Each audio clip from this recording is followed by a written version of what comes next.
Welcome back after the break, grade 12s. As you remember, we have said that previously, before the break, I said to you that I'm going to show you how to use the examination guideline in preparing yourself for the paper. And very, very important is, I have said to you that the clever kid will start preparing himself on business operations.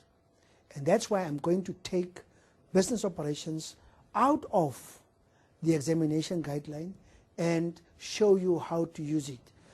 For study purposes, you are going to follow exactly this very same pattern with the other main topics: business environments, business ventures, business roles. Right. Now, very important is, if you go back and you recall page 5, under business operations, we have said there's only two parts of two content topics, and this is human resource and quality of performance. Now let us start with the first one, quality of performance. There's it. And then very important is the core content. In other words, what must the teacher handle, covers with you during the course of this year and covering business operations. They say here, you must recap examinable. In other words, the relevant legislation. Remember, in the beginning of the year, you start with business environments. And then you start with business environments, and you have done, firstly, the different types of different acts and the impact of those legislation on businesses. Now, very, very important, I have also mentioned before break, that when you do business roles or business operations, it's important. Whenever you do business human resource functions, you must also go back and see how you can incorporate the different acts applicable on human resources into this. They say here the relevant, this is now the core content, the relevant legislation and the following activities of the human resource function. In other words, you must do recruitment, you must do selection, you must do employee contract, induction, placement, salary administration, employee benefits, skills development, analysis of the human resource activity, for example, the recruitment and selection, induction, salaries and other benefits. You must also be able to discuss the LRA, the BCEA, the EEA, and COIDA in relation to the HR. Legalities of the employment contracts, procedures of screening and placement, interviewing, selection and induction, salary determination, piecemeal and time related, including personal tax, and then employee benefits. In other words, pension, medical, and other. Now, very, very important is, let me just turn over and look at the last one that we should also do. And the last one on the next page is the Skills Development Act. And here we are going to link it with the purpose of the CETAs, with learnerships, skills programs and qualifications. And then lastly, what are the prescriptions of the NQF and SACA on HR. Now, very, very important is, this is the content that the teacher was supposed to do with you.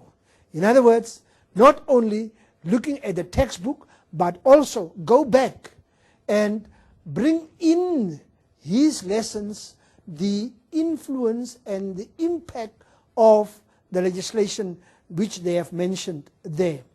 Now, very, very important is what you as the learner are supposed to know about HR. They say learners should be able to discuss and apply the human resource activities. In other words, you should be able to discuss and apply recruitment. You should distinguish between job description and job specification. Go to your textbook.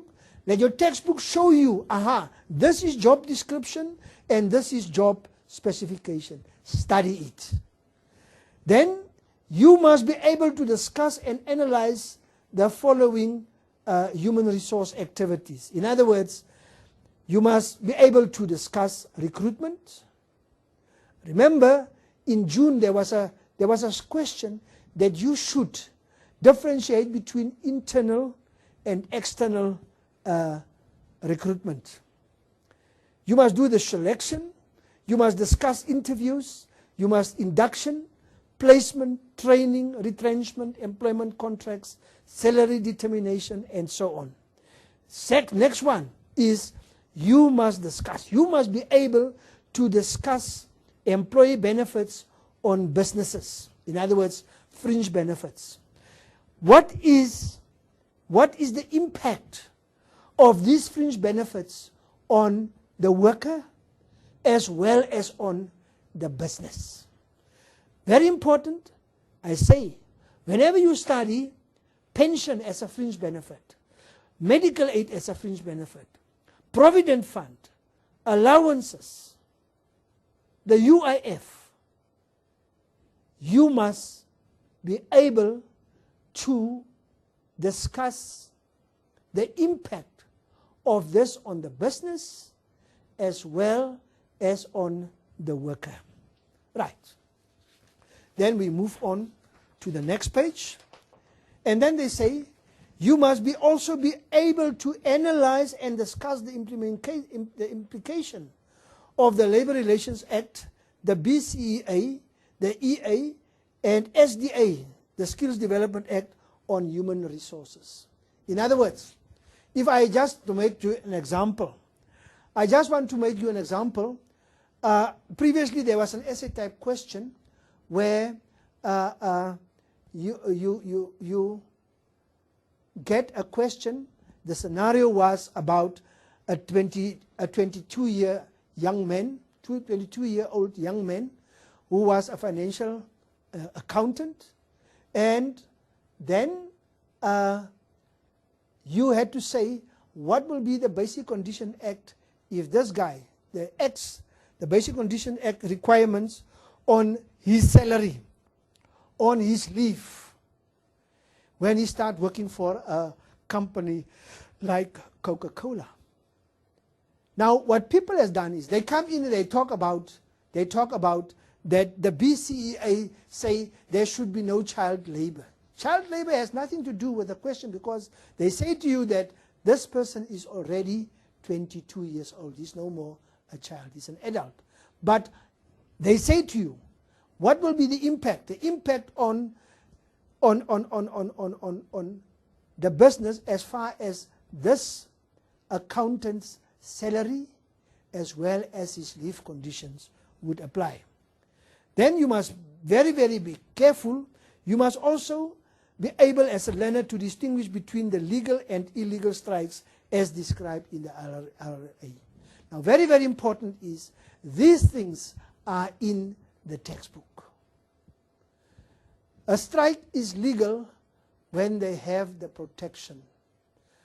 If a strike hasn't got any protection, then it means it is illegal. But very, very important, learners, is don't just sit with the textbook and then when you go to the examination, you will find out, hey, but I never heard about this illegal and legal strikes. So it's important that you should have, that you must have a copy of your examination guideline, and the examination guideline will tell you exactly what to know. Now, very, very important is the next step. Knowledge of this topic should enable the learner to answer either multiple choice questions, either paragraphs, longer questions, and essay type questions. This is important. So whenever you prepare yourself, the guideline says you should be able to answer these questions in the form of short paragraphs, longer and essay type questions. So very, very important is if your textbook that the teacher used doesn't have this content, you must go and look at your friends in another school who has got another textbook, and maybe you will find these things in there. So this is as far as HR is concerned.